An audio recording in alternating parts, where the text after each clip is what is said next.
दोस्तों, आज के सामने ऐसी समस्याएं आती हैं। आपने देखा होगा कि जीवन में हर स्त्री पुरुष की तरह तरह की समस्याएं आती हैं। उन समस्याओं से आपको कैसे लड़ना है, वह समस्या हमारे जीवन को कैसे झकझोरती हैं, वो आज आपको वीडियो के माध्यम से हम बताने जा रहे हैं। आपको मालूम होगा कि जीवन एक संघर्ष है। उस संघर्ष से हमको कैसे लड़ना है, संघर्ष करते समय हमें किन किन बातों का ध्यान रखना चाहिए, क्योंकि जीवन में जो संघर्ष हम कर रहे हैं उस संघर्ष से ही हमारा जीवन चलता है। अगर हम स्ट्रगल नहीं करेंगे तो हम अपने जीवन को इस धरती पर सही से व्यतीत नहीं कर पाएंगे, क्योंकि लाइफ इज स्ट्रगल, लाइफ एक संघर्ष है। जो संघर्ष करते हैं, अच्छे कार्य के लिए संघर्ष करते हैं, वही ईश्वर को प्राप्त करते हैं। जो लोग गलत रास्ते पर चलते हैं, संघर्ष वो भी करते हैं, परंतु उनका संघर्ष व्यर्थ है। हम सबको अंधभक्ति से हटकर जो रियल है उसके बारे में संघर्ष करके आगे बढ़ना चाहिए। इस समय प्रकृति की डेकोरेशन को बहुत तेजी के साथ खराब किया जा रहा है। प्रकृति के अंदर हरियाली को बहुत तेजी के साथ काटा जा रहा है। इसीलिए हमारी प्रकृति में ऑक्सीजन की कमी होती जा रही है। इसीलिए हम सबसे यही कहेंगे कि अपनी प्रकृति को बचाएं, प्रकृति का डेवलपमेंट करें। अगर आप प्रकृति का डेवलपमेंट नहीं करेंगे, पैसे के पीछे मंदिरों में चोरियां करते रहेंगे, चोरियां करके अपनी जेब भरते रहेंगे और प्रकृति का नुकसान करते रहेंगे, तो आप इस धरती को खत्म कर देंगे।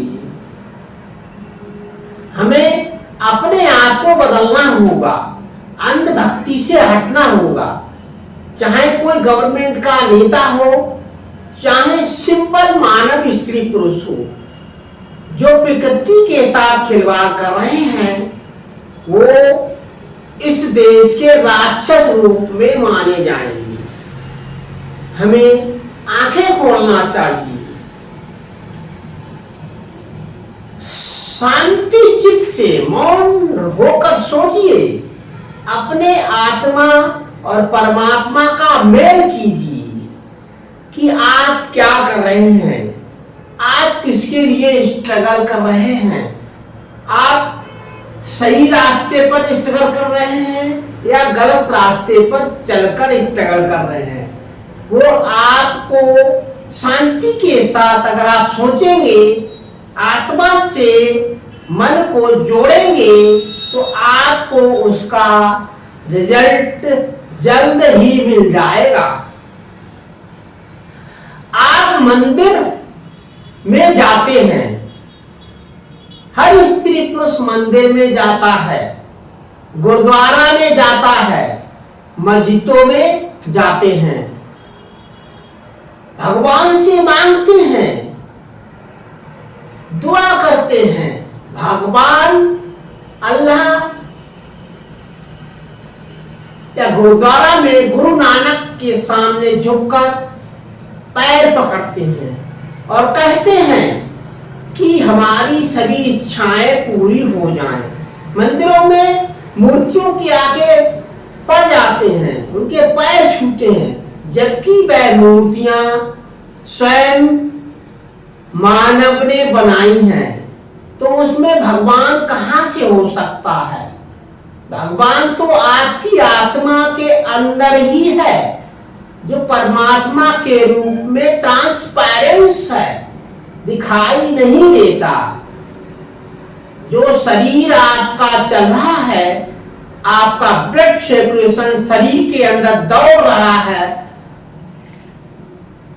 वही भगवान आपके शरीर में ब्लड सर्कुलेशन की क्रिया को लगातार निरंतर पंपिंग करवा रहा है, तभी आपका शरीर चल रहा है।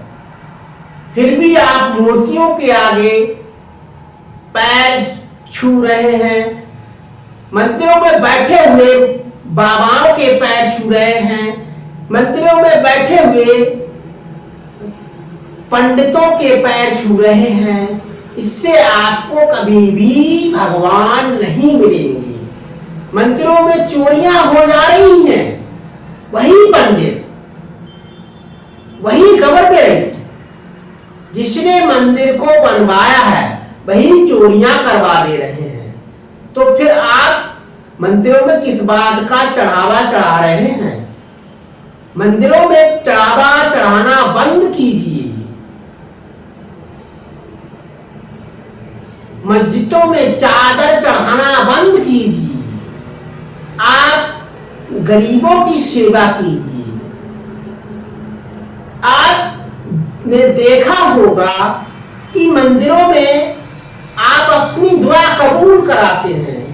मंदिरों में जाकर आप उन मूर्तियों से मांगते हैं जो आपने स्वयं बनाई है, तो वह मूर्ति आपको क्या दे सकती है? क्योंकि वह तो आपने ही बनाई है, इसीलिए वह मूर्ति आपको कुछ भी नहीं दे सकती। मंदिर में बैठे हुए पुजारी, कर्मचारी आपसे मांगते हैं। मंदिर की दान पेटियां आपका इंतजार करती हैं। यानी मंदिर में जितनी पेटियां रखी होती हैं, वह आपका ही इंतजार कर रही होती हैं कि आइए और हमारे दान पात्र में पैसे डालिए। मंदिर में बैठे हुए पुजारी भी वही इंतजार कर रहे होते हैं कि दान पेटियां कब भर जाएं और हम इस मंदिर से इन दान पेटियों को लेकर भाग जाएं। यही प्रथा कलयुग में चल रही है। गवर्नमेंट भी मंदिरों में यही प्रक्रियाएं चलवा रही है। 2014 से 26 चल रहा है। बहुत तेजी के साथ मंदिरों में चोरियां हो रही हैं। गवर्नमेंट स्वयं ही चोरियां मंदिरों में करवा रही है, परंतु अंधभक्तों की अभी भी आंखें नहीं खोल रही हैं। वे सोच रहे हैं कि मंदिरों में भगवान चोरी कर रहा है। भगवान जब मंदिर में है ही नहीं, तो मंदिर में रखवाली कौन करेगा? जो मंदिर में रखवाली कर रहे हैं, वही मंदिरों में चोरियां कर रहे हैं। जो गवर्नमेंट मंदिर बनवा रही है, वही गवर्नमेंट के अधिकारी, प्रधानमंत्री, मुख्यमंत्री उन मंदिरों में पुजारियों से मिलकर उन मंदिरों में चोरियां करवा रहे हैं। तो मंदिर प्रोटेक्शन में नहीं है। अगर मंदिरों में भगवान होते तो मंदिरों में ताले नहीं लगाए जाते। मंदिरों में भगवान होते तो मंदिरों में कैमरे नहीं लगाए जाते। मंदिरों में अगर भगवान होते तो मंदिरों में सिक्योरिटी प्रोटेक्शन का डेवलपमेंट कभी नहीं किया जाता, क्योंकि मंदिरों में भगवान अपनी रक्षा स्वयं कर सकता है। परंतु भगवान ट्रांसपेरेंस है, वह दिखाई नहीं देता, क्योंकि मंदिरों में रखी हुई मूर्तियां स्त्री पुरुष ने बनाई है, और स्त्री पुरुष की बनाई हुई वस्तुओं में कदापि भगवान नहीं हो सकता, क्योंकि भगवान तो आत्मा के अंदर ही स्वयं के रूप में, ट्रांसपेरेंस के रूप में विराजमान है। जो आत्मा है वही परमात्मा का रूप है। फिर आप मंदिरों में उस आत्मा को, उस परमात्मा को क्यों ढूंढ रहे हैं? मंदिर एक बिजनेस है, मंदिर एक उद्योग है, मंदिर एक पैसा कमाने का धंधा है। मंदिरों के अंदर बैठे हुए अंधभक्त बिजनेस का व्यापार कर रहे हैं। इसीलिए हम सभी से यही कहेंगे कि मंदिरों का विश्वास छोड़कर गरीबों की सेवा करें। मंदिरों के बाहर बैठे हुए गरीब इंसान, भूखे प्यासे, हाथ पैरों से ओझल, पैरों से लंगड़े लूढ़े हैं, वह मंदिरों में भगवान से नहीं मांग रहे हैं, वह मंदिर के बाहर बैठे हुए हैं, क्योंकि उनको मंदिर में घुसने की अथॉरिटी नहीं है, क्योंकि उनके पास पैसा नहीं है। जिनके पास पैसा है, जो दान पात्र को भर सकते हैं, वही मंदिर में जाने के लिए प्रोत्साहित किए जा रहे हैं। तो हमें इससे मालूम होता है कि मंदिरों में उद्योग हो रहा है, पैसा कमाया जा रहा है, और उन मंदिरों में दान पात्रों में जो पैसा कलेक्ट किया जा रहा है, उस पैसे को चोरी इकट्ठा होने के बाद करवाया जा रहा है। और इस चोरी को करवाने में गवर्नमेंट का पूरा हाथ होता है। इसीलिए हम सभी से यही कहेंगे कि दान पात्रों में पैसा डालना बंद कीजिए, और जो मंदिर के पास बैठे हुए हैं, वह लोग जो गरीब हैं, घर द्वार उनका नहीं है, वह आपसे मांग रहे हैं, हमसे मांग रहे हैं। अपने पेट भरने के लिए दो पैसे हम सबसे मांग रहे हैं, वह भगवान से नहीं मांग रहे हैं। तो हमें उनका ध्यान रखना चाहिए, जो हमसे मांग रहे हैं उनका ध्यान हमको रखना चाहिए। मंदिर में बैठा हुआ पुजारी भी हमारा ही इंतजार कर रहा होता है। मंदिर में लगी हुई मूर्तियां जो आपने लगाई हैं, हमने लगाई हैं, अगर हम उनकी सफाई नहीं करेंगे, मंदिरों में झाड़ू पोछा हम नहीं लगाएंगे, तो भगवान कभी भी अपनी सफाई नहीं कर सकता। मंदिरों में रखी हुई मूर्तियां कभी भी अपना डेंटिंग पेंटिंग नहीं कर सकती, क्योंकि सब कार्य करने के लिए हमारा हाथ चलता है। इसीलिए हमें मंदिरों पर विश्वास नहीं करना चाहिए। हाँ, मानता हूं मंदिर एक आस्था का विषय है, परंतु लोगों ने मंदिर को आस्था का विषय नहीं रखा है। लोगों ने मंदिर को एक बिजनेस का उद्योग बना रखा है। इसीलिए हमसे जो मांगता है, हमें उसकी इच्छा पूरा करना चाहिए और मेहनत करना चाहिए। जो दिन रात मेहनत करता है, हम अगर मेहनत करते हैं, मेहनत करने वाले को दुनिया देखती है कि कौन मेहनत कर रहा है, कौन मेहनत नहीं कर रहा है। हमारी जो आत्मा है वह भी जानती है कि ये शरीर बहुत ज्यादा मेहनत कर रहा है, बहुत ज्यादा स्ट्रगल कर रहा है, तो इसके आय की सुरक्षा हमें देनी चाहिए। क्योंकि हम अगर मेहनत करते हैं, किसी लक्ष्य को प्राप्त करने के लिए अपने पैरों को आगे बढ़ाते हैं, तो आत्मा स्वयं ही हमारा लक्ष्य खोजने लगती है, क्योंकि आत्मा ही परमात्मा है।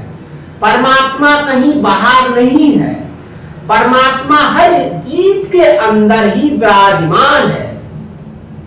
परंतु परमात्मा जीव के अंदर विराजमान होते हुए भी अपने अंदर नहीं ढूंढ रहा है। जीवों में सबसे ज्यादा अंधभक्ति स्त्री पुरुष के दिमाग में छाई हुई है। स्त्री पुरुष मंदिर, मस्जिद, गुरुद्वारा पर विश्वास करता है, मंदिर मस्जिद गुरुद्वारा में कभी भी भगवान नहीं होते। आपने देखा होगा पशु पक्षी केवल अपनी आत्मा पर विश्वास करते हैं। पशु पक्षी अपने अंदर ही उस परमात्मा को संग्रहित करके दर्शन करते हैं। उनको मालूम है कि हमारे शरीर के अंदर ही परमात्मा है। इसीलिए पशु पक्षी कभी भी मंदिरों में जाकर आरती नहीं उतारते हैं। पशु पक्षी कभी भी गुरुद्वारा में नहीं जाते।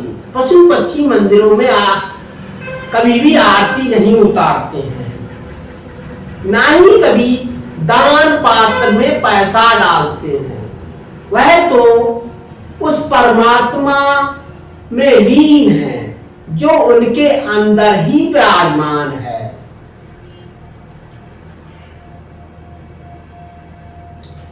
इसीलिए हम सभी से यही कहेंगे कि मंदिरों में रखी हुई दान पेटियों में पैसा ना डालें। मंदिरों में रखी हुई दान पेटियों में अगर आप दान देंगे तो आपका वह दान व्यर्थ जाएगा। वह दान किसी काम का नहीं है। अगर आपको दान ही करना है तो मंदिर के बाहर बैठे हुए भूखे प्यासे स्त्री पुरुष जो आपसे मांग रहे हैं, आपके सामने हाथ फैला रहे हैं, उनका ध्यान दें, उनका घर बनवाएं, उनके रहने के लिए छत प्रदान करें, उनके रहने के लिए भोजन की व्यवस्था करें, तभी आपको सुख शांति मिलेगी। अगर आप मंदिरों में लाखों रुपए दान पेटियों में डालकर आ जाएंगे, उससे आपको कोई भी पुण्य नहीं मिलेगा। आप शिवलिंग पर जल चढ़ाकर आ जाएंगे, आप शिवलिंग पर कई लोटा दूध चढ़ाकर आ जाएंगे, वह शिवलिंग कभी भी ना जल पीती है ना ही दूध पीती है। उस दूध को आप केवल वेस्ट कर रहे हैं।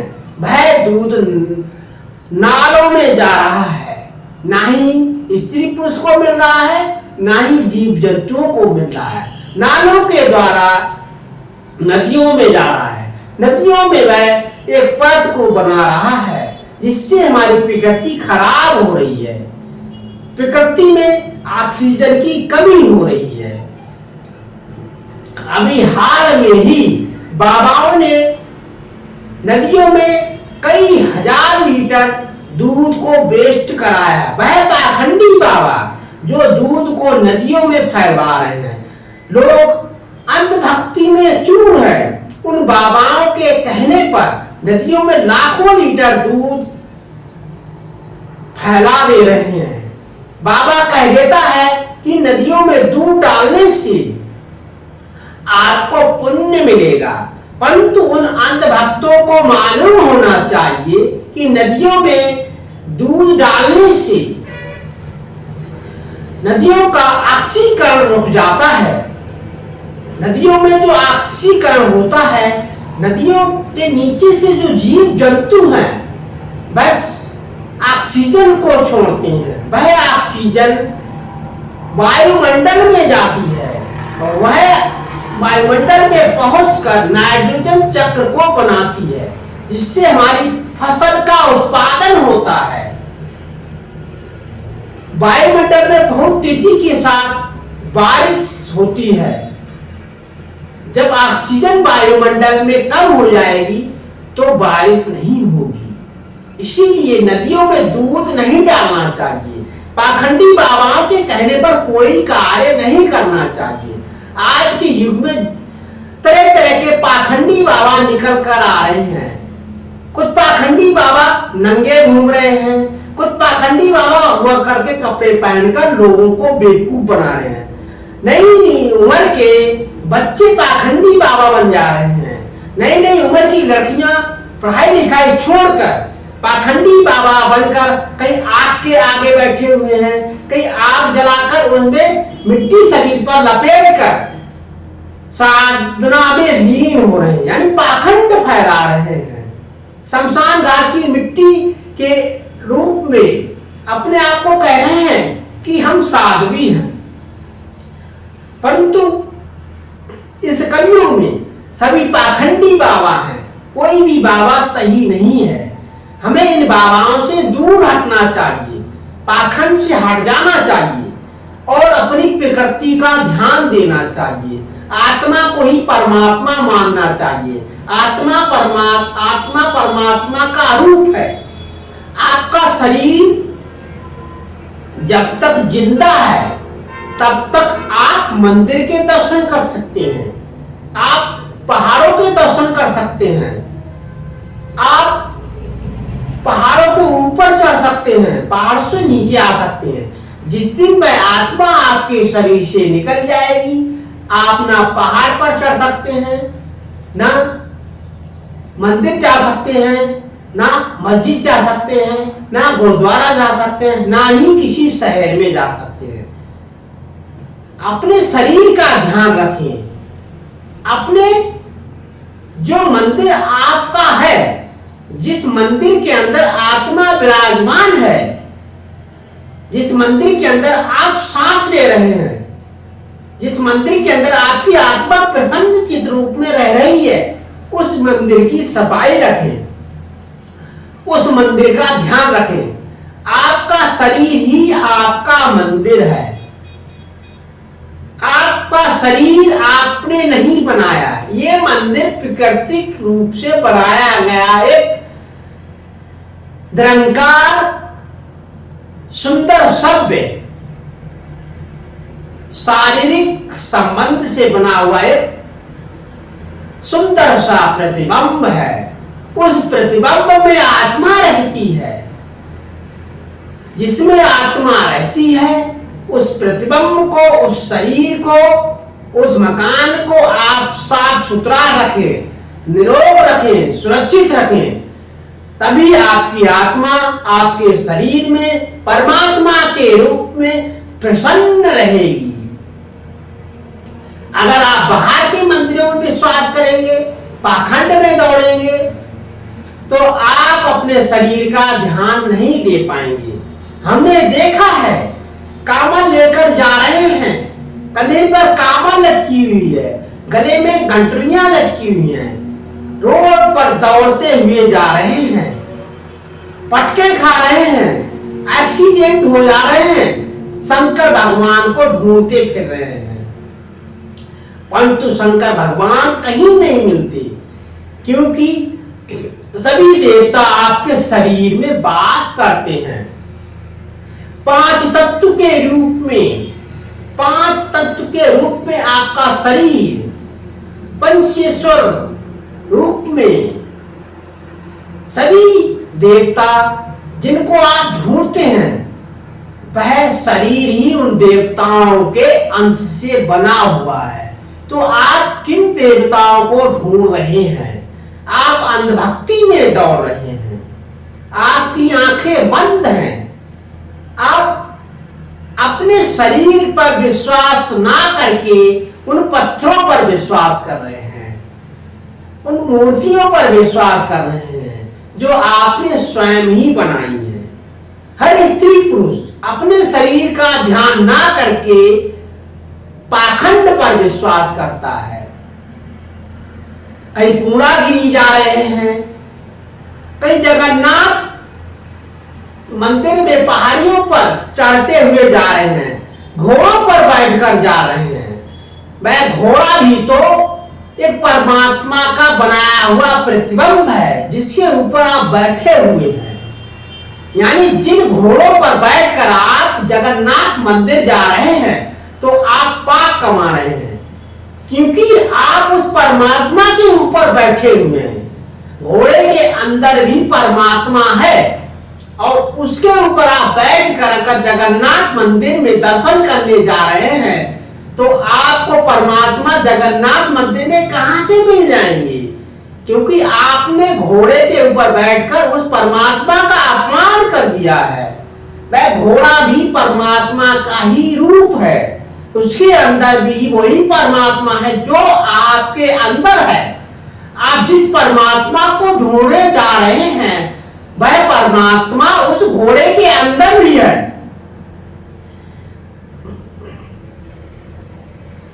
वह घोड़ा हाँफता हुआ जा रहा है, शरीर से परेशान होता हुआ जा रहा है, और आप उस घोड़े पर बैठकर चौड़े हो रहे हैं, मुस्कुरा रहे हो।